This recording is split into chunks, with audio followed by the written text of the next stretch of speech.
میاں کرم دین بزرگ آدمی تھے اور طویل عرصے سے چودھری نواز کے استبل میں ملازم تھے، جہاں جانور کی رکھوالی، ان کے کھانے پینے اور صفائی ستھرائی کا بے حد خیال رکھتے تھے۔ چودھری صاحب بہت رحم دل انسان تھے۔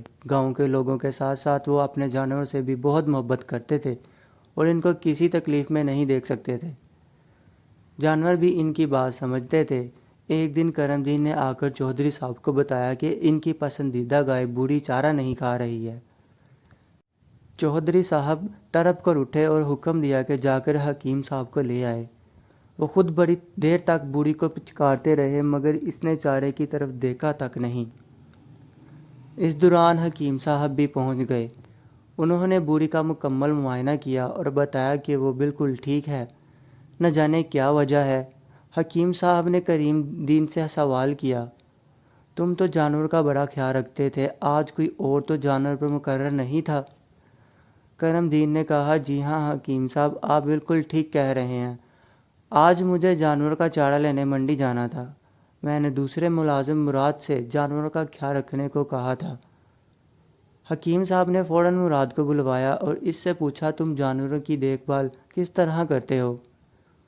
بوڑھی چارہ نہیں کھا رہی، تم نے بوڑھی کے ساتھ کوئی مار پیٹ تو نہیں کی ہے؟ مراد بیوقوفوں کی طرح منہ کھولے سوال سمجھنے کی کوشش کر رہا تھا کہ چودھری صاحب کی غضبناک آنکھیں دیکھ کر اس کی سمجھ میں حکیم صاحب کا سوال آ گیا۔ اس نے گھبراتے ہوئے لہجے میں کہا، جناب، میں جانوروں کو چارہ ڈال رہا تھا کہ اچانک بوڑھی نے مجھے ٹکر مار دی۔ میں بچتے بچتے بھی گر پڑا۔ میں نے فوراً چھڑی اٹھائی اور دو چار اس کی کمر پر جڑ دیں۔ چودھری صاحب نے ہاتھ بڑھا کر پیچھے سے مراد کی گردن پکڑ لی۔ حکیم صاحب نے مشکل سے انہیں ٹھنڈا کیا اور مراد سے کہا، بیٹا، انسانوں کی طرح جانوروں میں بھی عزت نفس کا مادہ ہوتا ہے۔ وہ تم سے ناراض ہے اس لیے چارہ نہیں کھا رہی۔ مراد نے سادگی سے کہا، حکیم جی، بوڑھی نے پہلے مجھے ٹکر ماری تھی۔ مراد کی بات پر سب ہنس پڑے۔